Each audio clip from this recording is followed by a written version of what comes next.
ಈ ಸಲ ದಸರಾಗೆ ಒಬ್ಬ ದೈತ್ಯ ಬರ್ತಾನೆ ಅಂತ ಹೇಳಿದ್ನಲ್ಲ, ಕೇಳಿ. ನೀಳವಾದ ದಂತಗಳು, ವಿಶಾಲವಾದ ಕುಂಭಸ್ಥಳ, ಕಂಬದಂತ ಕಾಲುಗಳು, ಗದೆಯಂತ ಸೊಂಡಿಲು, ಬಂಡೆ ಅಂತ ಶರೀರ. ಅಭಿಮನ್ಯು ಹಾಗೂ ಅರ್ಜುನನಿಗೂ ಟಕ್ಕರ್ ಕೊಟ್ಟಂತಹ ದೈತ್ಯ ಕಾಡಾನೆ.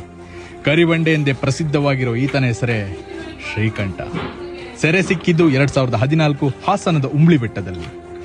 ತೂಕ 5540 kg ಇರೋ ಇವನನ್ನ ಮೈಸೂರಿನ 26ನೇ ಮಹಾರಾಜರಾದ ಶ್ರೀಕಂಠದತ್ತ ನರಸಿಂಹರಾಜ ಒಡೆಯರ್ರವರ ನೆನಪಿಗಾಗಿ ಈತನ ಹೆಸರನ್ನ ಶ್ರೀಕಂಠ ಎಂದು ನಾಮಕರಣ ಮಾಡಲಾಗಿದೆ. ಈ ಬಾರಿ ಸುಗ್ರೀವ ತೂಕದಲ್ಲಿ 1ನೇ ಸ್ಥಾನದಲ್ಲಿದ್ದರೆ 2ನೇ ಸ್ಥಾನದಲ್ಲಿ ಇರೋದೇ ಶ್ರೀಕಂಠ. ಹೆಚ್ಚೇನಲ್ಲ, ಕೇವಲ 5 kgಗಳ ಅಂತರ ಅಷ್ಟೇ. ಇದೇ ಮೊದಲ ಬಾರಿಗೆ ದಸರಾಗೆ ಆಗಮಿಸಿರುವ ಶ್ರೀಕಂಠನಿಗೆ ಈಗ 56 ವರ್ಷ. ಈ ದೈತ್ಯ ಮೈಸೂರಿನ ರಾಜಮಾರ್ಗದಲ್ಲಿ ಸಾಗುವಾಗ ಈತನ ಆಕಾರ, ಗಾತ್ರ, ನಡಿಗೆ ನೋಡಿ ಮೈಸೂರಿನ ಜನ ಅಂತೂ ಒಂದು ಕ್ಷಣ ನಿಬ್ಬೆರಗಾಗಿದ್ದಂತೂ ಖಚಿತ.